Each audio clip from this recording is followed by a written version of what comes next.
There is a kind of binary that's going on in our world right now. There is a kind of us and them, and we can see it. And what is it about, essentially? I think it's actually about simplicity and complexity, kind of. In a way, we can actually use physics to a degree to prove that the direction that Trump is heading and Elon Musk is heading is really damaging and delusional. The second law of thermodynamics is about entropy. It is the progression, in a sense, of disorder. The idea that things in the universe go from a state of simplicity, relatively, to complex, and not the other way round. You might think that you might be able to change this. Go to a beach, make a sandcastle out of the disordered, random sand, and you've got structure. But no, because each of the grains of sand, regardless of what you do with them, are going to be breaking down over time. And when you leave the beach, the sandcastle is going to dissolve again. Narcissists and Nazis are basically the same people, sometimes literally the same people in what we're seeing right now. They are obsessed with trying to get someone to join them in an earlier, simpler time. For the narcissist's perspective, that's the paranoid schizoid position where everything's a binary, everything's all good and all bad. Somebody who is in the depressive position that has complex emotions can't actually return there. That's impossible.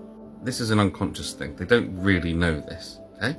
The point is, the paranoid schizoid position is their world. They are stuck there. It's the only way that they can relate. And so yes, in a sense, they are relating to us the only way they can, and so they're sort of inviting us into that way of relating.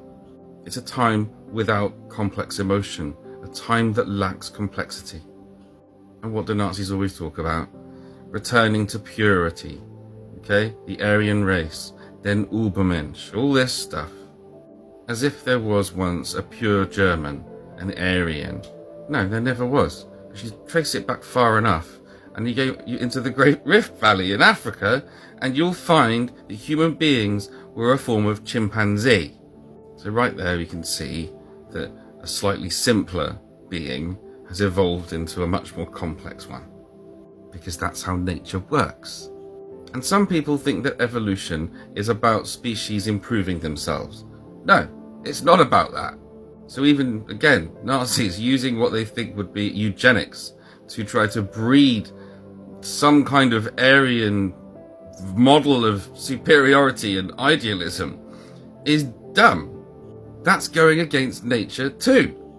Evolution is about adaptation to the situations at hand over time through random genetic differences from conspecific, an individual species member, to another individual species member, and some of them getting together and some of those genetic differences being of value in the current setting and some of them not being of value, and those that were of value leading to a higher likelihood that that individual conspecific will be able to actually produce young, and therefore that difference might carry on. It's got nothing to do with perfectionism. So when it comes to our genetics, we have no duty to the growth and adaptation of our species. We shouldn't even be thinking about it. But of course we are in many different spheres. But that's going against nature. It's not the way things should happen.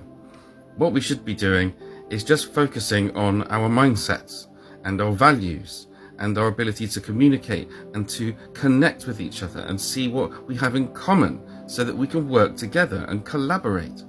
If we want to take values from earlier times, then that's the one. It's collaboration. Without collaboration, not a single one of us would be here now. Anyway, I've said enough. Bye for now.